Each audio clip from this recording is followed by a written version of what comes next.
പഴി പറയുവാൻ നമുക്ക് മുൻപിൽ ബ്രിട്ടീഷുകാർ ഉണ്ടായിരുന്നു. ഇനി അങ്ങോട്ട് നമ്മളുടെ കുറ്റങ്ങൾക്കും കുറവുകൾക്കും നാം നമ്മോട് തന്നെയാണ് പഴി പറയേണ്ടത് എന്ന് ഡോക്ടർ ബി.ആർ. രാംജി അംബേദ്കറുടെ വാക്കുകൾ സ്മരിച്ചുകൊണ്ട് ആരംഭിക്കട്ടെ. നാം ഭാരതത്തിലെ ജനങ്ങൾ എന്ന വാക്കുകളോടെ ആരംഭിക്കുന്ന ഇന്ത്യൻ ഭരണഘടനയുടെ ആമുഖത്തിൽ നീതി, സ്വാതന്ത്ര്യം, സമത്വം, സാഹോദര്യം എന്നിവ പ്രഖ്യാപിത ലക്ഷ്യങ്ങളാണ്. ഓരോ ഇന്ത്യക്കാരന്റെയും മനസ്സിൽ അനുനിമിഷം തുടിക്കേണ്ട സചേതന സാന്നിധ്യമാണ് ഈ മൂല്യങ്ങൾ. ഇന്ത്യൻ ഭരണഘടനയുടെ ആമുഖം ഭാരതത്തിലെ എല്ലാ പൗരന്മാർക്കും രാഷ്ട്രീയവും സാമൂഹികവും സാമ്പത്തികവുമായ നീതിയും ചിന്ത, അഭിപ്രായം, മതം, വിശ്വാസം, ആരാധന എന്നിവയിൽ സ്വാതന്ത്ര്യവും പദവിയിലും അവസരത്തിലും സമത്വവും ഉറപ്പു നൽകുന്നു. അതുകൊണ്ട് തന്നെയാവാം സാമ്പത്തിക വികസനത്തിലേക്കും രാഷ്ട്രീയ പങ്കാളിത്തത്തിലേക്കും കുതിച്ചു ചാടുവാൻ നമ്മുടെ രാഷ്ട്രത്തിന് ഈ കഴിഞ്ഞ കുറച്ചു നാളുകൾക്കിടയിൽ സാധിച്ചത്. സമയം കഴിഞ്ഞു. Next, your time starts now. ബഹുമാനപ്പെട്ട വിധികർത്താക്കൾക്കും വേദിയിലിരിക്കുന്നവർക്കും ബഹുമാനപ്പെട്ട മോഡറേറ്റർക്കും വിനീതമായ നമസ്കാരം. ഭാരതം എന്ന് പറയുന്നത് വികസനത്തിന്റെ പാതയിലൂടെ കുതിച്ചു പായുന്ന ഒരു രാഷ്ട്രമാണ് എന്ന് എപ്പോഴും വിളിച്ചു പറയുന്ന രാഷ്ട്രീയ നേതാക്കന്മാരുള്ള ഒരു കാലഘട്ടത്തിലൂടെയാണ് നമ്മൾ ജീവിച്ചുകൊണ്ടിരിക്കുന്നത്. ഇങ്ങനെ ഭാരതം വികസനത്തിന്റെ പാതയിലൂടെ സഞ്ചരിച്ചു കൊണ്ടിരിക്കുമ്പോൾ ഭാരതത്തിന് ഏറ്റവും കൂടുതൽ ശക്തി പകരുന്നത് ഭാരതത്തിന്റെ ഭരണഘടന തന്നെയാണ്. ഏറ്റവും മികച്ച ലിഖിതമായിട്ടുള്ള ഒരു ഭരണഘടനയാണ് ഭാരതത്തിനുള്ളത് എന്നുള്ള കാര്യം ഞാൻ അംഗീകരിച്ചുകൊണ്ട് തന്നെ ഒരു കാര്യം പറഞ്ഞുകൊള്ളട്ടെ. ഈ ഭരണഘടന ഈ നാട്ടിലെ രാഷ്ട്രീയ സാമൂഹിക വേദികളിൽ പ്രായോഗികമായി നടപ്പിലാക്കപ്പെടുന്നില്ല.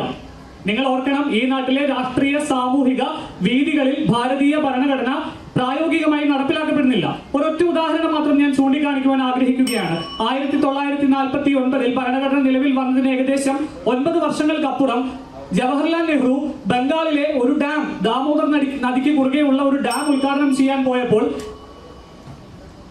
സമയം കഴിഞ്ഞു.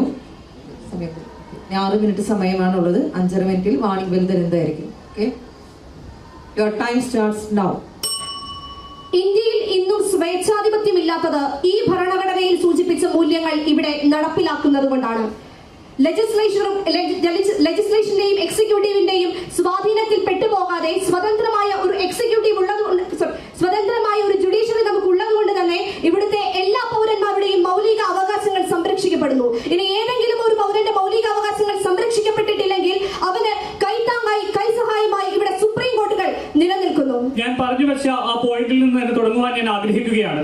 ഏകദേശം ഭരണഘടന നിലവിൽ വന്നതിന് 9 വർഷങ്ങൾക്കപ്പുറം ബംഗാളിലെ ദാമോദർ നദിക്ക് കുറുകെയുള്ള ഒരു പാലം ജവഹർലാൽ നെഹ്റു ഉദ്ഘാടനം ചെയ്യാൻ വന്നപ്പോൾ ജവഹർലാൽ നെഹ്റുവിനെ മാലയിട്ട് സ്വീകരിച്ചു എന്നതിന്റെ പേരിൽ മാത്രം ഒരു സമൂഹത്തിൽ നിന്ന് പുറത്താക്കപ്പെട്ട 15 വയസ്സുകാരിയായ ഒരു പെൺകുട്ടി അന്നുണ്ടായിരുന്നു. ബുധിനി എന്നായിരുന്നു പേര്.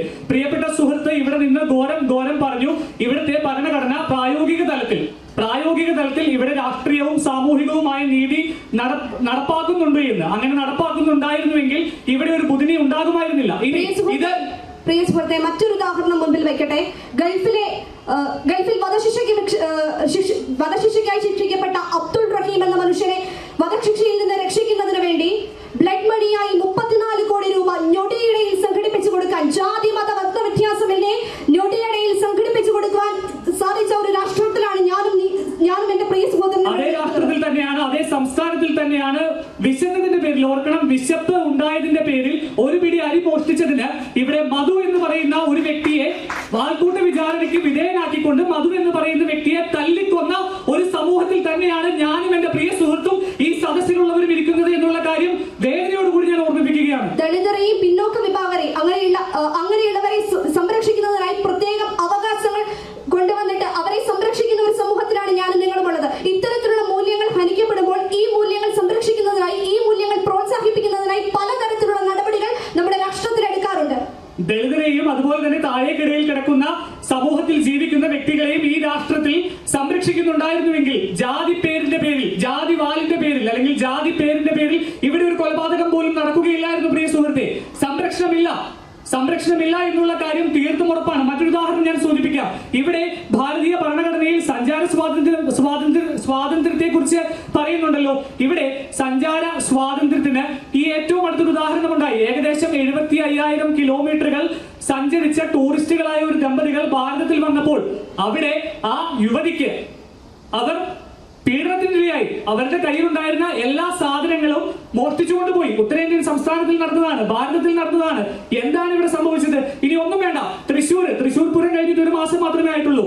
തൃശ്ശൂർ ഒരു വിദേശ വനിത, ഈ മലയാളി അല്ലെങ്കിൽ ഭാരതത്തിലുള്ള കേരളത്തിലുള്ള ഒരു മലയാളി ഒരു വിദേശ വനിതയെ കയറി പിടിക്കുന്ന രംഗങ്ങൾ, ഞാൻ വളരെ വേദനയോടുകൂടിയാണ് ആ വാക്ക് ഇവിടെ ഉപയോഗിക്കുന്നത്. കയറി പിടിക്കുന്ന രംഗങ്ങൾ പോലും ഇവിടുത്തെ സോഷ്യൽ മീഡിയയിൽ വ്യാപിച്ചതാണ്.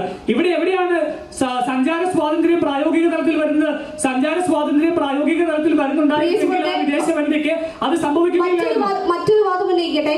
നമ്മുടെ രാഷ്ട്രത്തിൽ നമ്മളെ ആര് ഭരിക്കണം, നമ്മുടെ ഭരണകൂടങ്ങൾ ആരായിരിക്കണം എന്ന് തീരുമാനിക്കാനുള്ള അവകാശങ്ങൾ നമുക്കുണ്ട്. മാത്രമല്ല, ഏതൊരു മതവിഭാഗത്തിൽപ്പെട്ട ആൾക്കും അയാളുടെ മതവിശ്വാസത്തിൽ വിശ്വസിക്കുവാനും ആ മതം പ്രചരിപ്പിക്കുവാനുമുള്ള അവകാശമുള്ള നാടാണിത്. മാത്രമല്ല, നിയമങ്ങൾക്ക്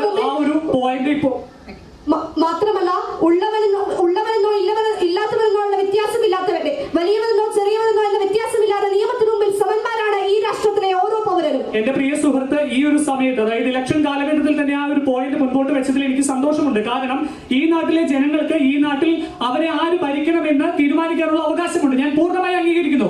അതുകൊണ്ട് തന്നെയാണ് ഭാരതം എന്ന് പറയുന്നത് ലോകത്തിലെ തന്നെ ഏറ്റവും മനോഹരമായ ഒരു ജനാധിപത്യ രാജ്യമായി നിലനിൽക്കുന്നത്. പക്ഷെ അതേ ജനാധിപത്യ രാജ്യത്തിലാണ്, പ്രിയ സുഹൃത്തെ, ഞാൻ പേരെടുത്ത് പറയുവാൻ ആഗ്രഹിക്കുന്നു, BJPക്ക് 6, 7, 8 വോട്ടുകൾ വോട്ടിംഗ് മെഷീനിൽ കുത്തിയ ചിത്രങ്ങൾ ഈ രാജ്യത്തിൽ പ്രചരിപ്പിക്കുന്നത്.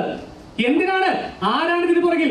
എന്തുകൊണ്ടാണ് ഇവിടുത്തെ ഭരണഘടന ഇത്രമാത്രം പ്രായോഗിക തലത്തിൽ നടപ്പിലാകുന്നുണ്ടായിരുന്നുവെങ്കിൽ ആ ചിത്രങ്ങൾ പ്രചരിച്ചതിന്റെ പിറ്റേ ദിവസം, ഒന്നും വേണ്ട, ഇന്ന് ഈ ഭാരതം ഭരിക്കുന്ന പ്രധാനമന്ത്രി എന്ന് പറയുന്ന വ്യക്തി തന്റെ പ്രസംഗങ്ങളിൽ മാത്രം പറഞ്ഞ മതവിദ്വേഷങ്ങൾ എത്രമാത്രമാണ്? ഇവിടെ ഒരു ഇലക്ഷൻ കമ്മീഷൻ ഉണ്ടെങ്കിൽ, ഇവിടെ ഒരു ഭരണഘടനയെ മാനിക്കുന്ന ഒരു നേതാക്കൾ ഉണ്ടെങ്കിൽ അല്ലെങ്കിൽ സംവിധാനം ഉണ്ടെങ്കിൽ ഇതെല്ലാം ഇപ്പൊ കുറ്റകൃത്യങ്ങളായി രജിസ്റ്റർ ചെയ്യേണ്ടതാണ്. ഒരു കുറ്റകൃത്യം, പ്രിയ സുഹൃത്തിന്, നമ്മുടെ പ്രധാനമന്ത്രി പറഞ്ഞതിന്റെ പേരിൽ ഇലക്ഷൻ കമ്മീഷൻ ഓഫ് ഇന്ത്യ ഒരു കുറ്റകൃത്യം എവിടെയെങ്കിലും മെൻഷൻ ചെയ്തതിനെ കുറിച്ച് പറയുവാൻ സാധിക്കുമോ?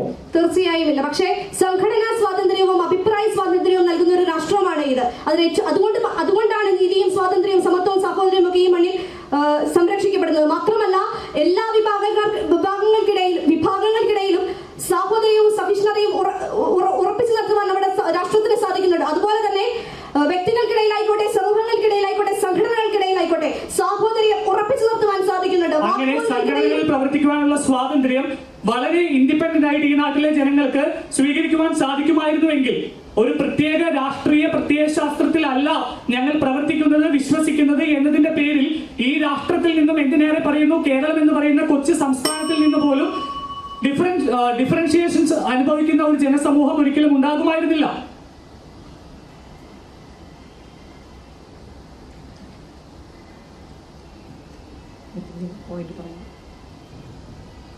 സ്വാതന്ത്ര്യവും സമത്വവും സാഹോദര്യവും തുല്യനീതിയുമാണ് ഭാരതീയ ഭരണഘടന മുൻപോട്ട് വെക്കുന്നത്.